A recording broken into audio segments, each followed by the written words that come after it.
extroverted. We're all weirdos. We're just like a big group of like, we don't fully play by the rules. So it's like when it comes to that stuff, I feel like I am willing to step outside of my bubble rather than like staying in that box and not really doing much about it. And that's kind of how I feel like I am here today because I've pushed so much to be outside that box and outside my comfort zone. My mother has been working on Special Olympics since I was in the womb, since she was pregnant with me and way before that. I became a much more empathetic person, and I always kind of went in talking to people with that point of view of you're going to be different from me and that's okay. I remember in like third or fourth grade, I took a vow to myself that I would do every single show a school would let me do. So from first grade all the way through eighth grade, I was in every show there. And then freshman year to my senior year, I did every show I could do there. But there was that moment of COVID where we couldn't do anything. I think the main portion that got me into thinking like I want to do this for a career is when I started doing theater outside of school, because inside of school it's like, oh, this is a club, this is a club I'm a part of, I'm a part of drama club.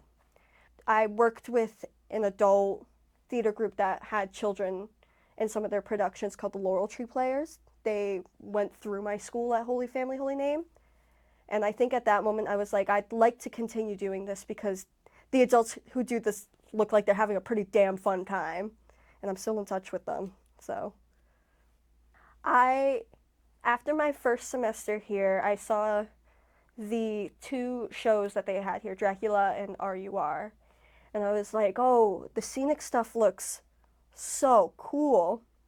So I emailed the technical director at Bridgewater, Al Forgione, and I was like, hey, how do I get more involved in doing tech for Bridgewater? I'm a theater major and my concentration is in technical theater and I'd love to get more into that and actually get hands-on. And he was like, well, I just had an opening in the scene shop.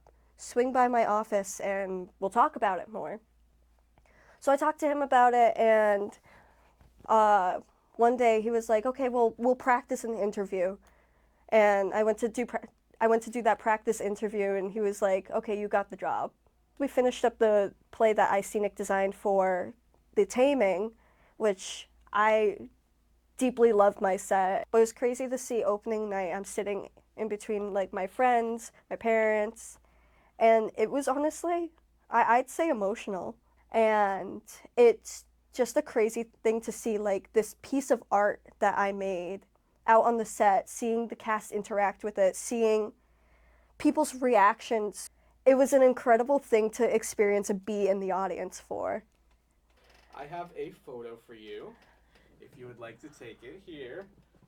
Oh my, oh my God. I know who I was in this moment. I was an incredibly anxious person. If I could look at them and who I am today and what she was then, I would just tell them to relax. They're gonna do something great in the future, and you're gonna be who you really want to be, and you're gonna be able to have those friends that you could have your personality with. You could be yourself around them. You could finally explore other things that you're gonna end up enjoying. I mean, it's every theater person's dream to work at a big name theater, Broadway, off Broadway, a theater where you could sit there and like point at the program and be like, I did this. And I feel like every little bit I've done here has brought me closer to that goal.